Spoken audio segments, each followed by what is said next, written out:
Welcome everyone to the Reed and Christine Halliday Executive Lecture Series. Our speaker today is Scott Smith. Scott Smith is the founder and president of Qualtrics Labs, the marketing leader in enterprise survey data and analytics software. Qualtrics provides online services for all leading universities, more than half of the Fortune 100 companies, and for strategic government organizations. If I might add, I've used Qualtrics a lot, and in fact, I've been using it for adaptive exams in my class. Just this last night, my students said how much they enjoyed taking their exams in Qualtrics. Can you believe someone saying they enjoyed an exam? It's all because of Qualtrics. Okay, he is Professor Emeritus of Marketing at Brigham Young University, and although retired from academia, he continues to research and publish. His current research complements the innovative developments at Qualtrics. He is a Fulbright Scholar to Moldova, a consultant, has taught executive courses for leading corporations, and is a qualified expert witness in marketing, internet commerce, and consumer behavior, with his testimony having been reviewed by the U.S. Supreme Court. He is the author of more than 150 refereed publications and has served as the reviewer guest editor for many journals. His publications are found in the Journal of Consumer Research, Journal of Marketing Research, Journal of Marketing Ethics, International Journal of Marketing Research, as well as others. His books include the 3-volume series, Basic Marketing Research, Introduction to Marketing Research, Fundamentals of Marketing Research, and Multidimensional Scaling. He's also the author of several statistical software packages. He earned a PhD from the Pennsylvania State University in Marketing with minors in quantitative methods and social psychology. He also holds an MBA from Michigan State University and a BS in marketing from Brigham Young University. And I might add, although Scott Smith is a scholar and academic, he's one of those few that go out and starts a business. So that's why he's here, really, not all the academic stuff. Anyway, but both are important to us. Scott and his wife, Karen, who's here with us tonight, reside in Orem, Utah. They have 9 children and 21 perfect grandchildren. Please join me in welcoming Scott Smith.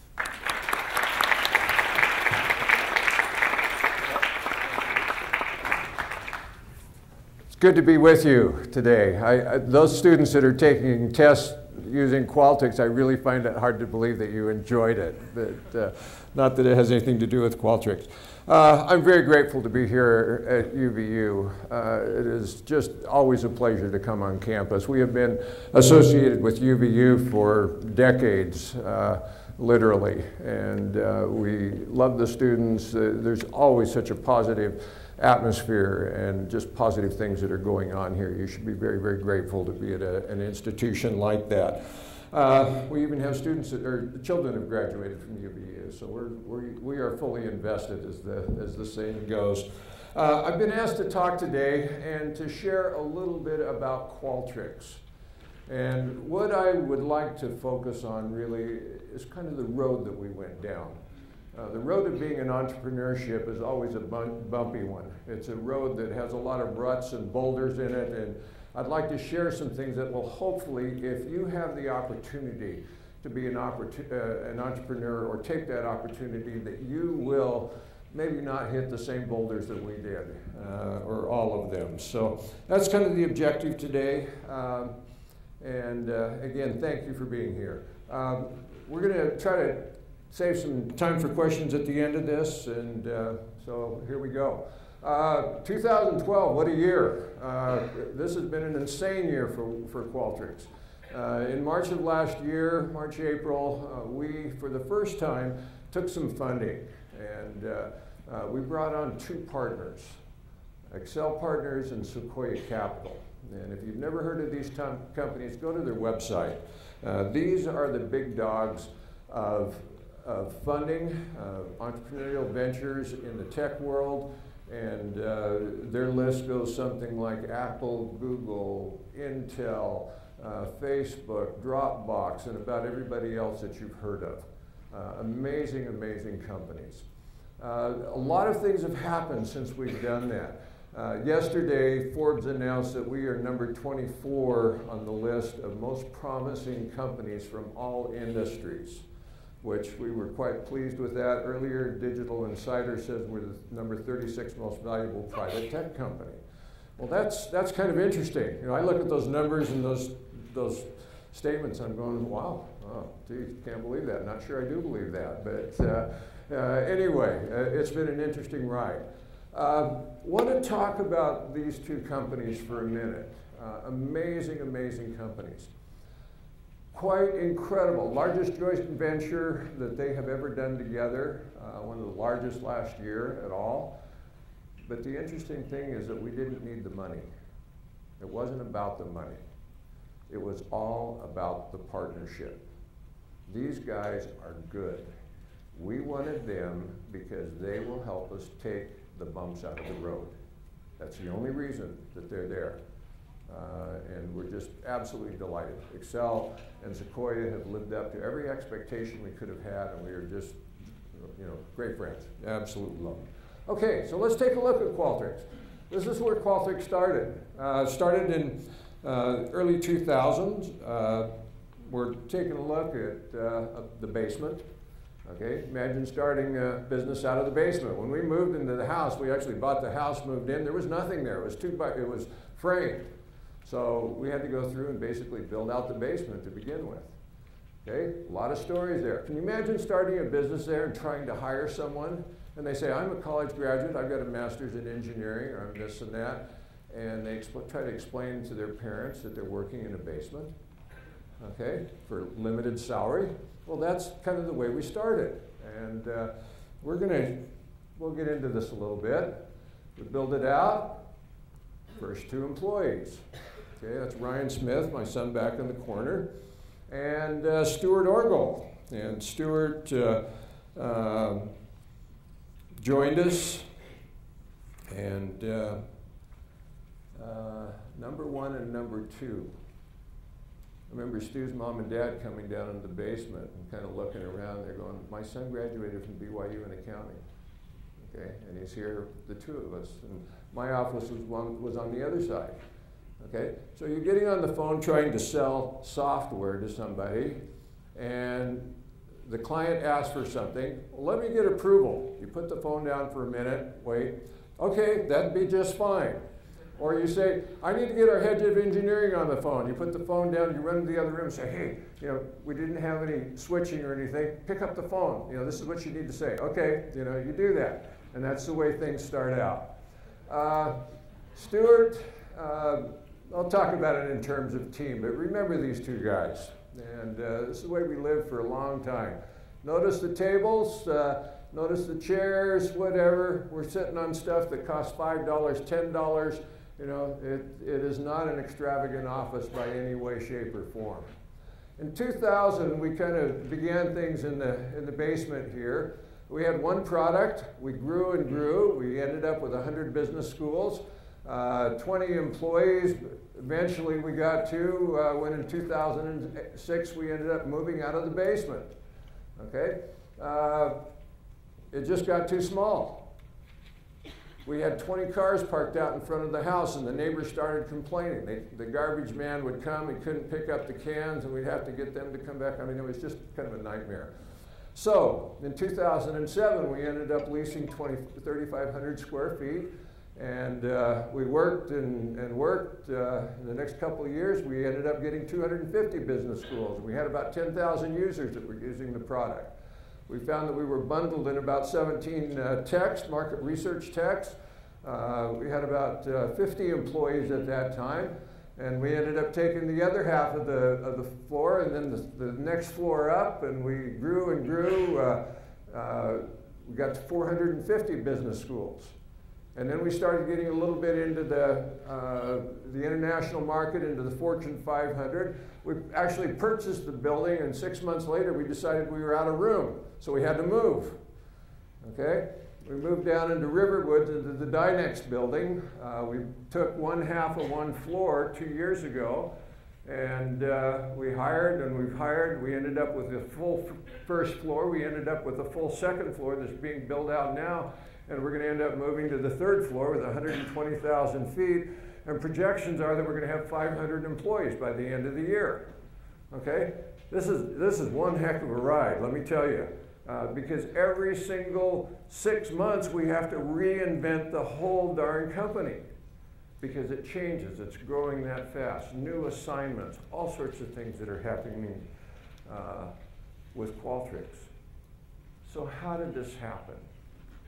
Well, it's really very, very simple. There's one thing that I knew. I knew academics, and I knew professors, and I knew research. Okay? Now, you put that together, and this is kind of what comes out of it.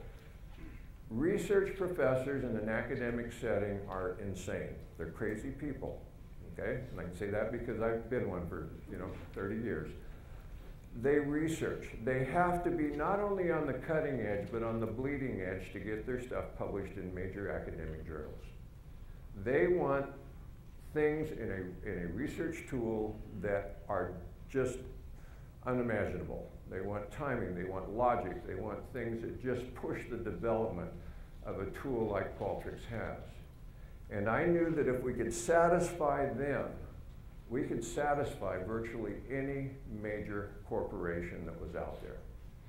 Ryan would come to me and we'd be selling. We were in the basement and he would say, "Dad," we call each other Scott and Ryan because we're clients all the time, but it's, "Dad, we gotta have money. I need money. Look at what the competition is doing.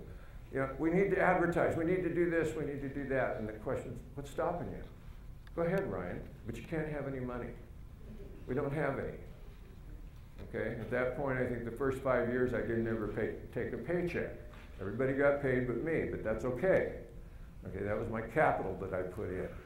And the question then was, how many universities do you have? Focusing on the market, focusing on the key trigger. Why is academics so important? It's not because it just drives the product. It's important because every academic institution trains their students to use Qualtrics, and then they take it out into the corporate world. In 2012, we are now serving over half of the Fortune 100 companies. We've got deals that are coming in the millions of dollars. Okay? All of the effort to the academic market has now paid off. Okay? When the product wasn't very good, we gave it away. We got their suggestions. We asked for their help. We made it better. We made it better, we made it better until we think we've gotten it right, at least for today. It has to be changed tomorrow because there are new things that come along. Okay? All right. Right now, we got 97 out of the top 100 business schools. We're serving over 1,300 universities. There's only 2,100 universities in the United States. And we've got all the big ones. So from here, it's kind of going down. We brand the product, so ABC, Boeing, and so forth, they have their own Qualtrics site. There are over 5,000 sites that are being hosted right now for major corporations. Okay? Really pleased with that. Okay, how did all this stuff happen? This is the day that actually the Qualtrics software was launched. Stuart is taking the picture. Ryan's here, I'm there. This is other son, Jared. Okay, he's handling engineering, developing things, that type of stuff. And this is a picture of a company meeting here a couple of weeks ago. We do meetings on Friday, and those are all the employees. Qualtrics is just a fantastic, great place to work. How do you get from A to B? Well, I'm going to share with you some gotchas and gotta haves. Okay? These are things that you absolutely gotta have if you're going to do an entrepreneurial venture. Okay? So here we go. First of all, you gotta have passion. And if you can't tell, I'm pretty passionate about Qualtrics, and I'm really passionate about research, online research. I mean, insanely passionate. I think this picture kind of demonstrates that. You can't develop passion. You have to hire it. So as an individual, you need to figure out where your passion is, because that's the only place that you're going to make a success in life. And I don't care what it is. If it's passionate about your kids and your family, if it's passionate about a job or an area that you want to work in, find it and pursue it, because it'll make your life happy if you do that. Be absolutely passionate. My passion goes back decades and decades.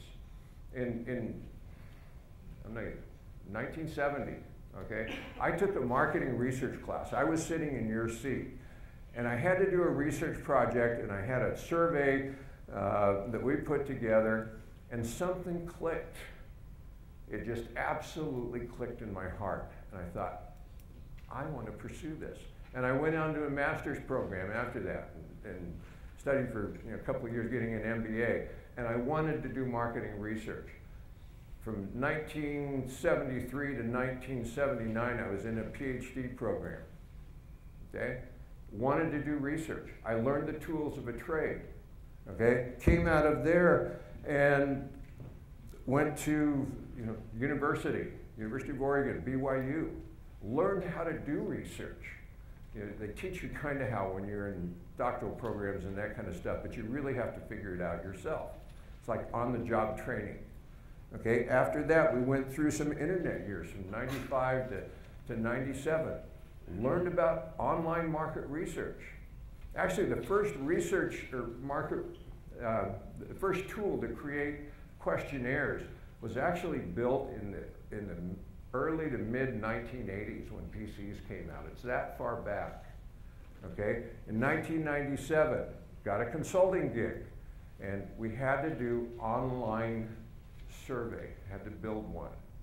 And that was just a crazy experience. I'd never done that before. Got a programmer, he put together a little engine to write a survey, we put it online, sent it out, and all sorts of things started to happen. Okay, I'll share this, we've got a little bit of time, okay? I checked the mail after we'd sent all of these invitations out. I got a list from somebody, and all of these rejections started coming back. It was bounce back time for emails. And I thought, oh no, we were doing this for consulting and also for a research project for publication. And I thought, I'm going to bring down the servers at BYU from all this email. I mean, there were thousands of them. So I sat there clicking delete as fast as I could go for about 12 hours, okay? And every once in a while, there would be this thing that would come back, and it would flame you, and it would be a comment from somebody, and they would call my mother bad names and really, really abusive, foul stuff. And how dare you send me an email when I didn't request it? These kinds of things. And I thought, oh gee, got to do something with that. Okay, and I'd set that aside, and then I'd keep deleting and so forth. And I had a list of half a dozen or a dozen of those. And I'd contact these people and say, gee, I'm really sorry. This is a legitimate research project. Here's my name, phone number, that kind of stuff. And they were calling the president of the university saying, how dare this professor send me an email when I didn't ask for it? And times have changed in terms of email and spam, as you well know, if you can judge from this. And I'd apologize to them. And then they would write back and say, I'm so sorry I said those things. I didn't know that anybody was really there. But while I got you here, you seem to be a nice guy. I'm having a problem with my computer. Can you help me out? Okay? I say, sure, so tell them what to do and set it up. So, and that's the kind of the introduction to the first time we did online research. But the crazy thing was, within 24 hours, this study was back. All the data was recorded correctly. And instead of taking 3 months to do a research study, it took 24 hours.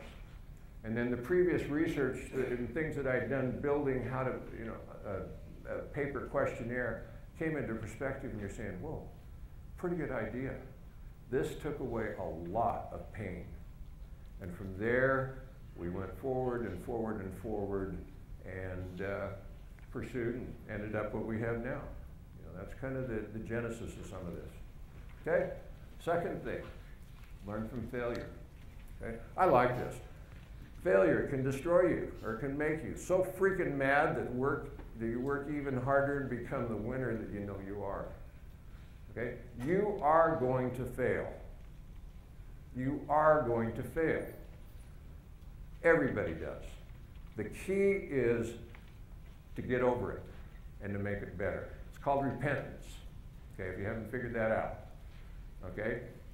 You make it better. In 1997 and 1998, in 2000, 2001, 2, 3, we failed. We had different companies, we had different sets of software. We literally turned off the computers and threw the software away 7 different times until we got it right. Okay? 7 times. We threw it away, everything, and started over again because it wouldn't scale, it wouldn't work. We basically failed. Take it in stride. Make it better, get it fixed, because you will fail, and it's all right. Don't be afraid of it. Learn from it, absolutely learn from it. Okay? Number 3, keep your ownership. Never, never, never give it up. Okay? That sounds really strange, but people come up with ideas and they say, oh gee, I'm going to run out and get somebody to fund it.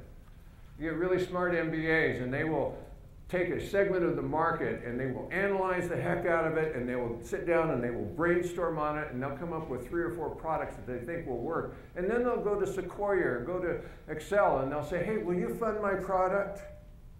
And they say no.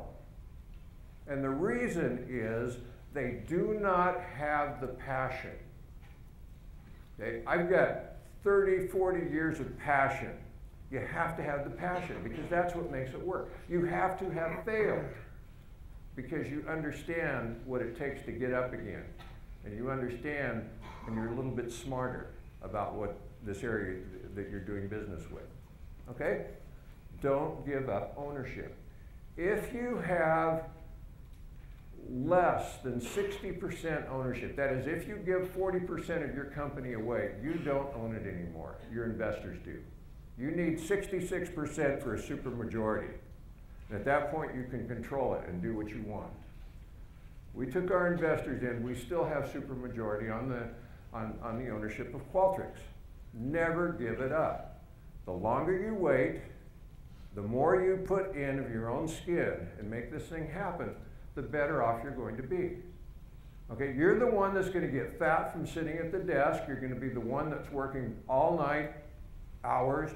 You're going to be missing your kids' ball games. You're going to be doing everything. You're going to be giving it up. And at the end of the day, if you do not have ownership, it's really, really too sad. Don't give it up because that's what you're working for. That's the payday at the end of the road. Okay? All right. Pick your team well. I don't know if you even relate to these people. The older people will. This is the A-team. 1983 on TV. You had some interesting characters that came out of Vietnam, and I made some notes on here because I don't even know who they are anymore. But they were a very strategic team. You've got the colonel in the center that's the strategist. You've got the face up here that is the con artist. You've got the pilot that's legally insane. It's kind of a nutcase. And you've got the mechanic and the strong man over there. Well, you need to have a team like that. We have 4 guys on our team. Myself, I've got, I guess, the passion and the knowledge of marketing research and of data collection and so forth. We've got Ryan. Ryan is a motivator. I guess if I had to describe him, he is the motivator. He can sell anything, okay? In the early days, he'd get on the phone, he'd sell something, he'd come in my office, and he'd just go, I'm going to go to hell for what I just did, okay? You know, he made some promises, but we picked up and we fulfilled on the promises, okay? Great motivator, great salesman. Yesterday, Forbes announced the list of the most promising CEOs in America under 35. We now call Ryan number 2. Okay, he was number 2 on that list. And we call him number 2, okay? We're going to see how far that goes. Jared is the 3rd one. You saw him standing in the picture around the computer there. Jared is my son who He's a prodigy in computers, computer science. As a senior in high school, I think he'd already qualified for a certified network engineer, the equivalent, probably when he was 16, before he could drive. He was working for a computer shop, and I don't think, he didn't have a car, so they couldn't really send him out, couldn't drive yet. But he was that good. He went to work for WordPerfect. Later for Novell, he was a product manager there. He said, look, you don't have any college, you need something because you're managing all these MBAs. It just doesn't work for us. So he left and graduated from London School of Economics, came back, went to work for Juice Software, a couple of the companies back in New York, had huge experience at that point, came back to Qualtrics and programmed the first version of the Qualtrics software, which is really the same basic structure. I mean, it's hung together on that, which is a whole different discussion. But and then he got a phone call, and one of his bosses from back east said, look, there's a company out in the Bay Area you need to come to work for. And he went out and talked to about a dozen different people, really didn't want to go to work for him. And finally agreed to go, and the company was called Google. And he's now retired from Google. He ended up one of the 4 people who were managing Google China, and just had a wonderful career, learned an incredible amount of things working for them. Had great supervisors, one of whom actually is with Sequoia, and I can name CEOs and just fantastic people throughout the tech industry who he worked with and just thinks the world of. But they trained him very well. Jared is responsible for the Google culture that's in part of Qualtrics. He's responsible for engineering. 4th member of the team, Stuart Orgel. Stu was Ryan's mission companion. And he came into me and he said, there's a guy I want to hire. His name's Stu. I said, well, tell me about it. He's the one that gets up first in the morning, and he's the last one in off the streets at night. He comes from an entrepreneurial background, and he knows how to work. I'm going, okay. And that's why we hired Stu. He's also a graduate of BYU in accounting. Stu's the kind one of the 4 of us. Okay, he's the one that is the mediator, that brings us all together when we're screaming and yelling and fighting with each other, as we do. And we've got a lot of passion between the group, but Stu's the one that calms us down. He's the one he's responsible for Qualtrics every bit as much as the rest of us. Okay, that's our A team, and you have to have good people. And the interesting thing about an A team is that it's not just who they are when you bring them in, but they have to be able to scale. They have to be able to grow. And this team has been able to do that. Many times you get partners that aren't interested, they're kind of lackadaisical, they don't work hard, and it causes problems, okay? And we've been, that's the important thing, okay? Practice until you can't get it wrong. Now, this is an interesting, I think, point of discussion. It's not practice until you get it right. It's practice until you can't get it wrong. Okay? Over and over and over again. You want to just absolutely nail it until you scale it. We stayed in the basement for years and years and years and years. We gave it away. We did everything we could to make sure we had it right. It wasn't until 2012 that we really issued our first press release. Okay? That's a long time. Okay? That's 15 years playing with this stuff, which really probably makes us look pretty stupid. But nonetheless, we got it right. And that's what you've got to do. Okay? Number 6, obey the laws of the market. I'm a marketing professor. Marketing theory and the stuff you learn in marketing, I think are really, really important. At the point if I should say this or not, the point I became very, very frustrated with academics and teaching, had somebody that came down to Qualtrics and It was actually a student. And they came in, and I'd had them in class, taught them all these things. They looked at Qualtrics and they thought, wow. And then they made the comment to me, if I had known you'd been this successful, I would have listened to you in class. And I'm just going, okay, you know, that tells me what the teaching profession does some days, okay? So, what are these things that you need to learn in terms of marketing? Okay, first of all, find the biggest market. Get people that used to come in my office all the time and say, hey, I've got this idea for a game. It's for the LDS community. Okay, you know, good idea. How big is the LDS community? Not very big. You're not going to make a lot of money for all the effort that you put into it. Pick a market that is worldwide, that includes everybody on some dimension that you have.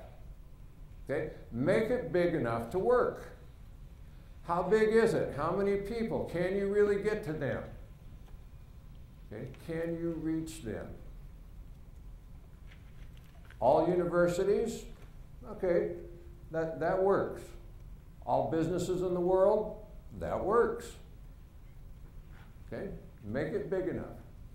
Second, make your product or service empower. Clayton Christensen, who's a guru of entrepreneurship, talked about different kinds of innovations. The one that is most powerful is innovations that empower. They create jobs. They change the way that you do things. Qualtrics changes the way that you do things. It went from 3 months for doing a research project down to 24 hours to collect your data. We are getting clients now that are saying, I have requests that I have to have research out within a matter of 3 hours. I have to have a completed project done in 3 hours. The CEO wants to know this information. That's the kind of stuff that really empowers you, when you're able to do those types of things. Third, can you reach the customer? If you have to advertise to the world to by chance reach a customer, that's a little tough. It costs money. You have to advertise. You have to do all sorts of gyrations to get your word out there. We're reaching university professors. What that means is that you get on the internet, you go to XYZ University, you look at the department, and you look at a list of who's teaching market research classes. How hard is that? And plus it gives you their phone number and email address. Okay? You have direct contact with them. That's how you build the basic business. If you can do that, I mean, this almost sounds like a magic formula that just fell into place. Well, it did. Okay, we picked the right market and we had the ability to reach them. Okay, like to say that many feet help you to sell your products. You have to have something. Remember, you can't do this yourself. It's too much for you to do if you're an entrepreneur. So can you hire people that will allow you or help you to sell the product? Think pest control. Think alarm systems. What do? They train them. They send them out. They make lots of sales and lots of money. If you're an entrepreneur, you need to make some sales and money to make it profitable. Can you scale it by using people? Okay, very, very important point. And the more you can scale it using people, the more revenue you're going to generate. And finally, one of the basic fundamental elements of marketing, take them through the transitions. They have to be aware of the product. Students made it aware for us, and professors. Can you demonstrate it? We get on the phone, we use GoToMeeting, we bring up, we show them how easy it is to make a survey and to get your results. You get them to purchase, and then you make sure that they are loyal customers. How do you do that? Well, customer service is important. We think it's so important that if you call in Qualtrics, you get to talk to a real person.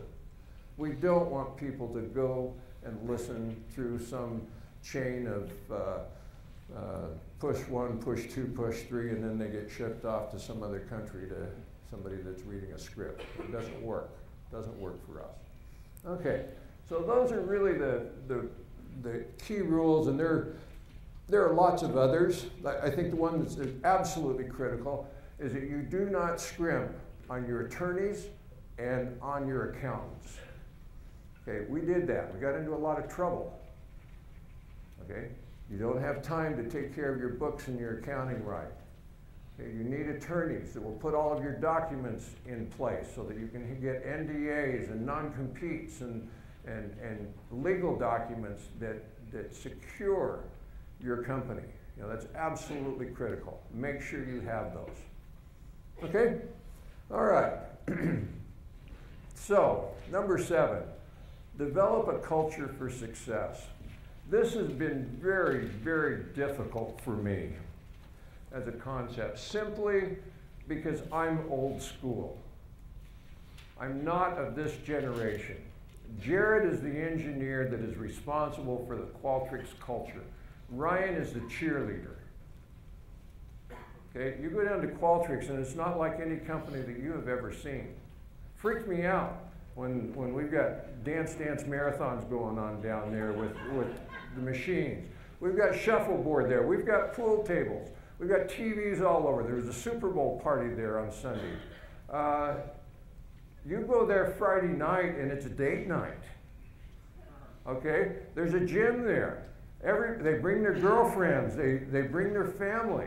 On Friday we have lunch. Everyone brings families, kids, all that sort of thing. We want to make Qualtrics a place that is more fun than going home. Okay? Now, it doesn't sound quite like it makes sense, but that's the goal. It needs to be an enjoyable place to work. Otherwise, you wouldn't want to be there. Okay, can I get you to quick video here? Give you a little idea of some of the culture real quickly.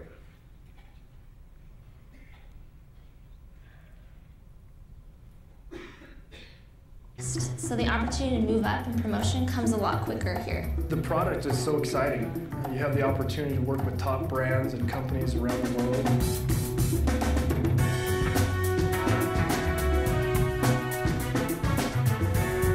People I work with are some of my best friends. I mean, we're here to help each other out. I love my coworkers.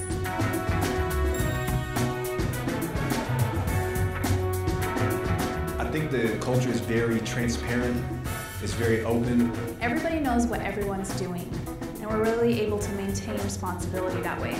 We play hard, but there's a lot of drive and focus and competition that goes along with that. I work with some amazing people who I've learned a lot from. I like the variety of the different people that work here, different cultures as well as different backgrounds. Hier nicht zu laut seid, weil es am Telefon echt ablenkend ist.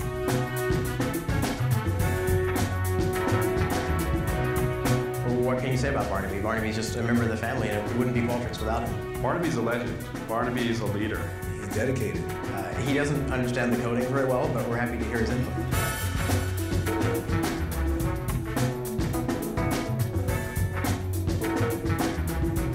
Barnaby is my de-stressor. I'm coming into the meeting with Barnaby and all of my best ideas.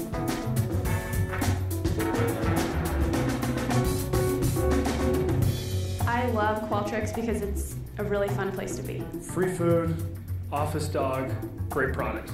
This is the kind of place when you look back and you'll say that defined my career.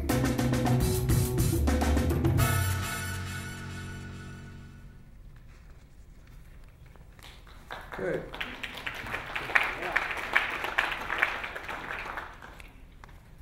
I can turn my page here.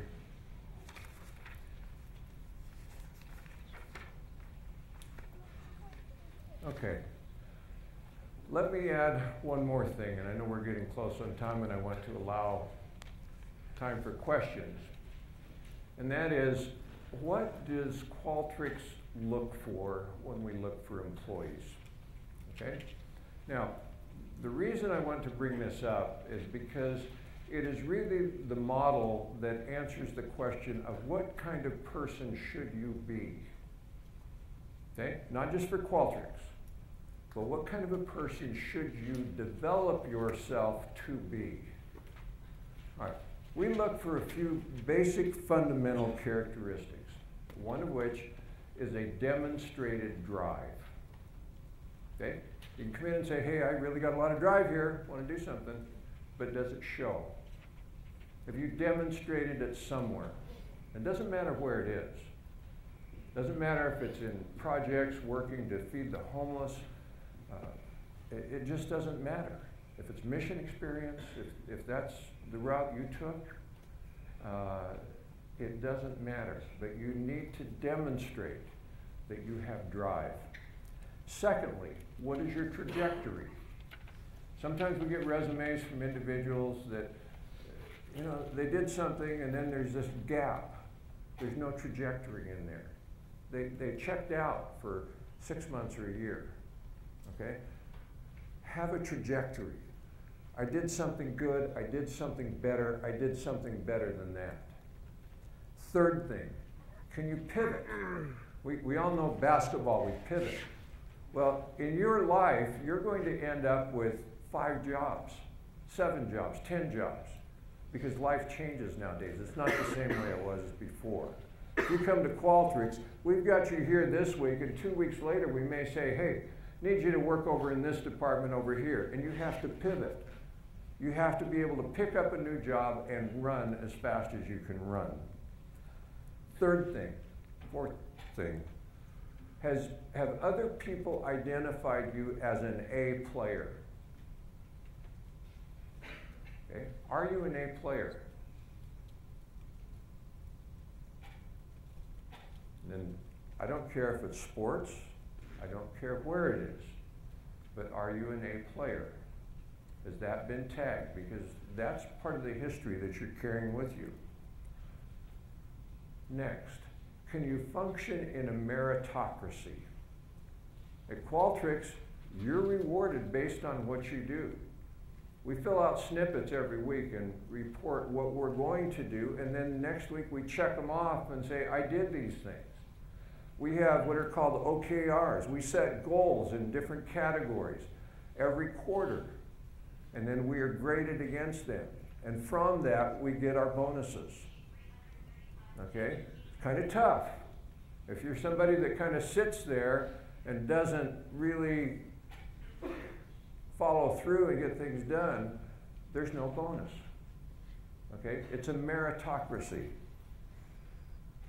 Okay? Do you have passion? We love people with passion because we can't, again, we can't create it. You have to bring it with you. We have to hire it. Can you demonstrate that? And lastly, you know, we like to have technology, but we can teach you. Technology is something you can learn. Okay, but the other things you can't. All right, that's kind of what I've got. Thank you so much. Let's answer some questions here.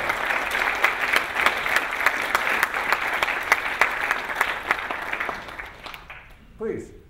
I know in the recent Harvard Business Review that was talking about radical transparency that Qualtrics was spotlight. I wonder if you could just talk a little bit about that and how it's kind of played into your success. Okay, yeah, this is Jared's deal.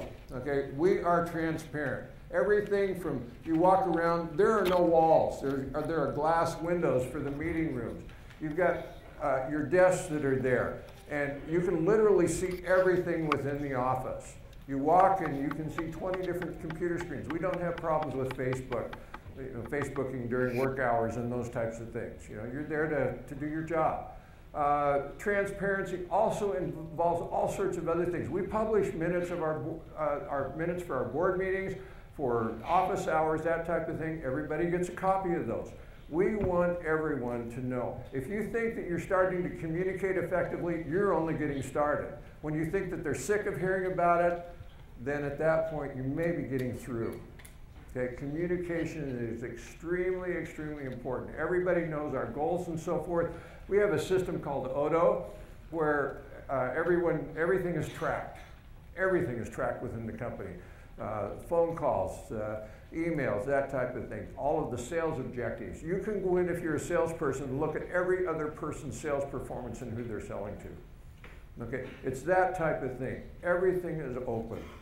And you're of a generation where that's really important. You don't want to be stuck at a desk and somebody gives you a review a year down the road and they fire you and say, oh, sorry, you didn't do your job. And you're going, nobody told me. Okay, you want immediate feedback, and that's what transparency is really all about. It's making you successful. Okay, thank you. Please. So you've addressed that you can teach people technical skills and you want facts. Mm-hmm. What about on the personal growth trajectory after they join your company? What have you got in place to say, take somebody that's an E+ player that wants to be an A player, you see and recognize, you probably get them there. What's the How do we do that? Okay. Every quarter, we set out OKRs, and there are 5 areas that you can work and develop things, and part of it's team building and so forth. They will identify sales goals, if that's appropriate, support goals, training goals, and those types of things.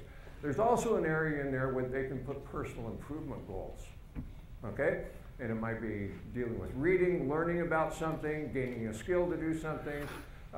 We do training. Our employees come in, we bring them in and run them through a 2-week training on sales, on using the system. We do everything that we can to make that person successful. These are the best. We do not hire someone that we don't think can be absolutely phenomenally successful. Our employees are so incredible. I am just so excited about every single one of them. Okay, they're good. We have to search long and hard to find them, and they are the best that we can find. And if we don't train them and make that happen, then we've failed. Okay? How we doing? Maybe one more question? One more? Please. What's the future of Qualtrics?